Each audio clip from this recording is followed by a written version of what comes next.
So here we go with round 2. Although the tail of the tape said both guys are at 5'7", at a quick glance it looks like Molitor does have a decided height advantage. And it's difficult to tell in terms of the leg size of Labarda because his shorts are so long and baggy. Difficult to tell if he carries a lot of weight in his legs, if he's got those stocky legs. Labarda, a crunched over style, and Molitor standing upright a lot more as he counters the attacking Labarda with a couple of straight right hands. Both are southpaws. This is the 3rd time of the 5 defenses for Molitor that he has fought a southpaw. So there's plenty of experience in that department. And usually, like I've said to you before, southpaws hate southpaws. But Molitor seems to have adapted beautifully to fighting them. He feels comfortable with landing his shots against them. And most importantly, he feels comfortable defensively against them.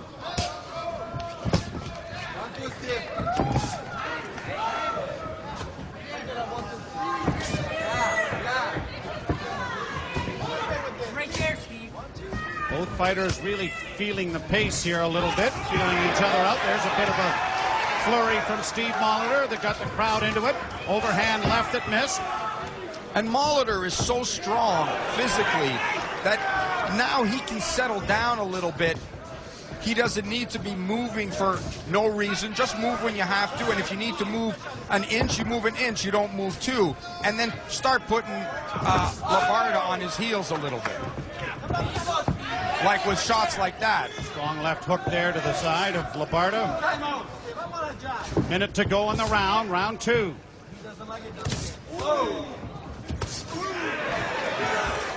Labarda with a wild left hook and a bit of a smile on his face after delivering it. Steve Molitor today at the weigh-in, very relaxed, and it was really quite a difference from previous weigh-ins that we'd seen him, where he seemed to be a lot more tense. And we'll see how that translates into his fighting style here tonight.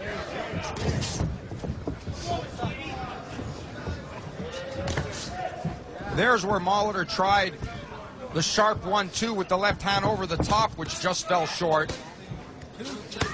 Labarda throwing a left hook that just missed. There's a good left hook. hand. Yep.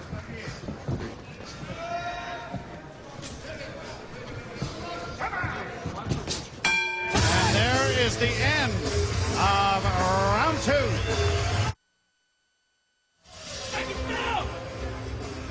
Steve Molitor and Ceferino Dario in round 2 action. There was that right hook that Molitor landed, and he's going to want to land more shots like that to keep Labarda honest.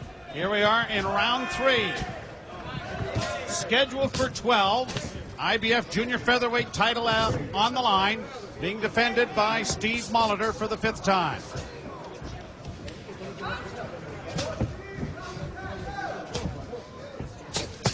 Labarda with a good looping right hand there that scored. Trying to follow it up with a combination in against the ropes. Molitor is so slick and so smooth. A right hand there that shoved the challenger back. Good little short hook by Molitor.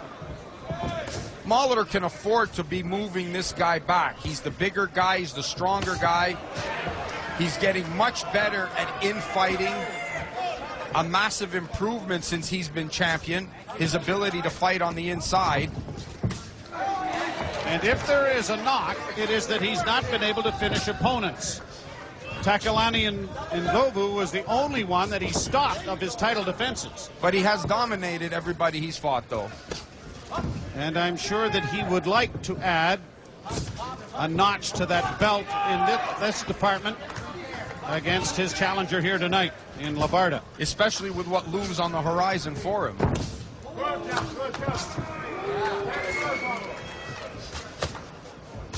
Juan Manuel Lopez is the WBO champion. Israeli Vasquez, the WBC champion at this weight. But it is Celestino Caballero, the WBA champion, that Molitor would love to have here probably in November. But this is the bout that has to be completed first, and it has to be done professionally, and as far as Steve Molitor is concerned, hopefully with a dramatic finish.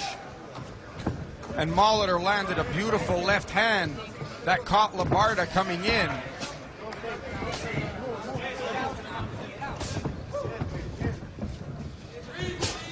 Molitor has been the defender and counter-punching as Labarda has carried the fight to the champion here in the first 3 rounds of this fight.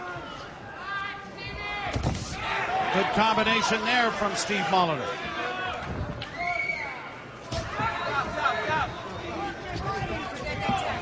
Molitor needs to work a little bit more to the body and slow this guy down a little bit. As a southpaw, he can get that left hand under the liver right there. Right there, yep, right under the gloves. Under 10 seconds in the round. Punch that landed there on Labarda, and then a grazing blow at the end of the round. 3 in the books. Back here at a sold-out Casino-Rama as we take a look at Russ Amber's unofficial scorecard. Of course. After 3 in the books. Does yours differ from mine, Joe? No, I don't think so. I think the first round, I agreed that Molitor kind of sat back a little bit and studied and learned. He has picked that tempo up. Labarda has been the aggressor, and Molitor has been the counterpuncher. There's the good shot underneath. That's the one that I was saying he should be throwing more often. He should be getting in those body shots a little bit more on Labarda. Start breaking him down a little bit. You always want to throw those shots. They're investment shots. They pay off in the future. They pay off later in the fight. And Molitor throws the punches with textbook perfection. Good spearing jab, and then jump on him again with a nice 3-punch combination and get that little bounce working like he's doing there. Missed him with the left hook following it up on that occasion, but now presses the attack. Labarda with an uppercut. Because of the quality of punches that Molitor throws, if Molitor sets a fast pace over the stretch of the fight, Labarda will not be able to keep up, because the quality of punches from Molitor are just too sharp.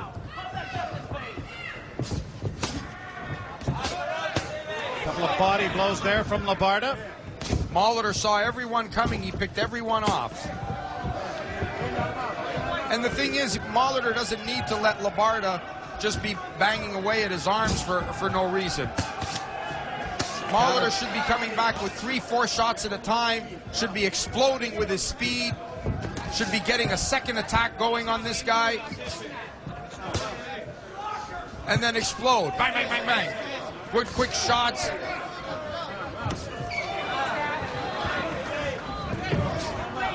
Crowd imploring Steve Molitor to get a little busier.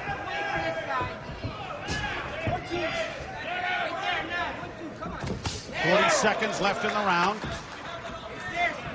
Scheduled for 12 here at Casino-Rama.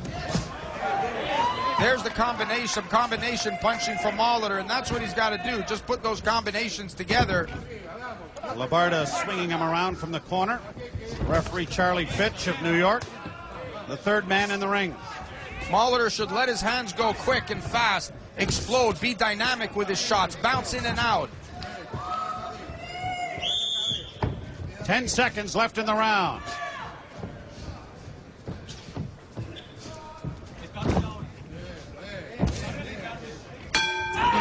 A couple of grazing blows at the end.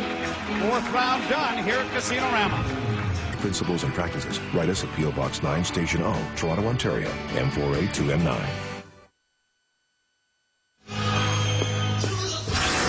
CFL NFL on TSN continues Sunday as the Winnipeg Blue Bombers travel to Saskatchewan to take on the Rough Riders and their new quarterback, Michael Bishop. Live coverage begins at 2:30 p.m. Eastern, 11:30 a.m. Pacific, available on TSN HD. Steve Molitor and Ceferino Dario Labarda into round 5 of a 12-round IBF junior featherweight title defense by the Canadian kid.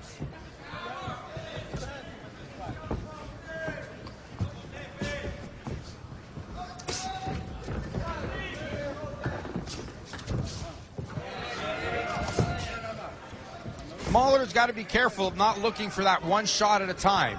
He's got such outstanding hand speed, and he's so graceful on his feet that he's the kind of guy who can put 2 and 3 shots together at the same time. There they are. You there see they are. There it is again. Hand there. No shot. And then he should do it again. He bounced back out. He should bounce right back in with another attack. Labarda withstood it. Labarda's a tough kid. He will withstand it, but you just have to keep doing it and chip away, and eventually the wall crumbles.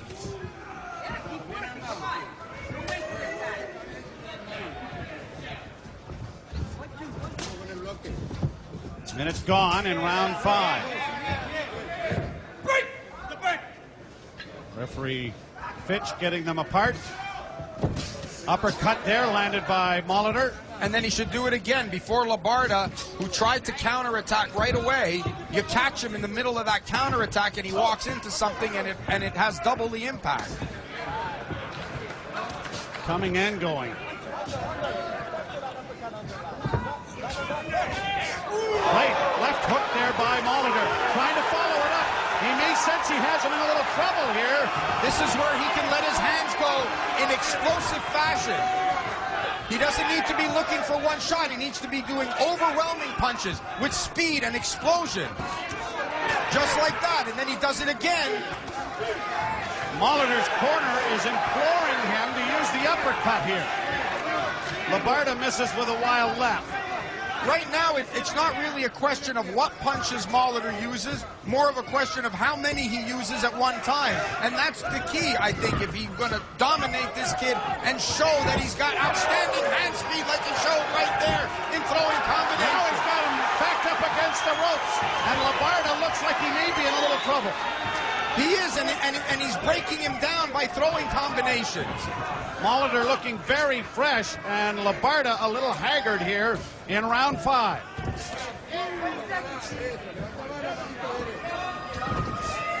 Good combination there from the Canadian kid. Now he should start putting 3 There's together. Another good left hook. Now he should finish with the right hook.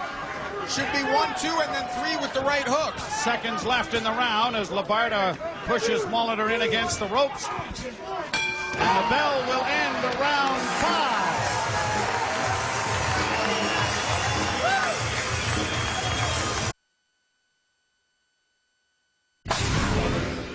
Rumble at Rama 5, brought to you by Orion Sports Management.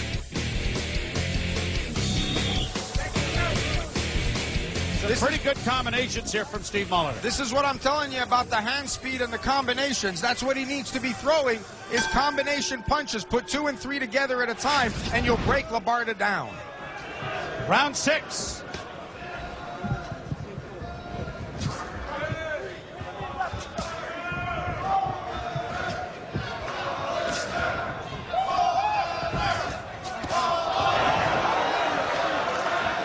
See, he gets that nice little bounce going. He should use that to his advantage. Bounce in, bounce out, throw shots, bounce back, come back in, bouncing in, throwing punches.